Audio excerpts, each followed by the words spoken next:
All right. This is on making plans, the final part of laying of plans from Sun Tzu, The Art of War. The general who loses a battle makes but few calculations beforehand. Thus, do many calculations lead to victory, and few calculations lead to defeat.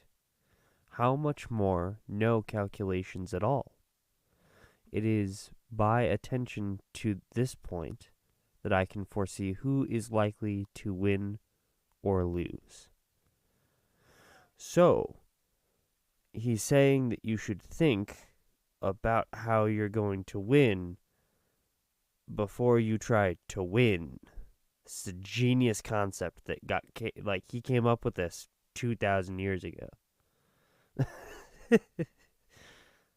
This point seems a little obvious, but if I were to ask most people when was the last time they wrote down a game plan for taking on their day or their week on an actual piece of paper or a note doc that they followed, I don't think most people would have done that, which is kind of surprising.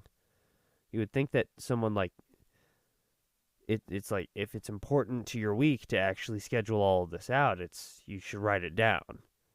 That's what the schedule is for. Is it's actually just a game plan on it. And so when you're facing problems, you should write down the problems that you're facing and figure out how to work through it. I don't think a lot of people do that these days, honestly. The more you think through it, the more likely you are to succeed.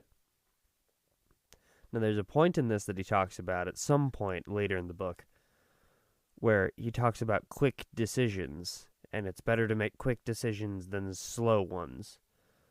But we'll get into that when that actually comes around. The idea is that you should think through your actions before you doing the actions. So, before you get on social media and doom scroll for the next 2 hours, you should think through how that helps you with your goal. And, if it's I need to relax, and it's great, well, you should do that if that's actually what gets you to relax. Fun fact, it doesn't really help you with that. But continuing on, recapping the whole pieces that we've done so far. When making plans, take into consideration the 5 constant factors: the moral law, heaven, earth, the commander, method, and discipline. You then use your framing. What is your goal, and who or what is stopping you from achieving that?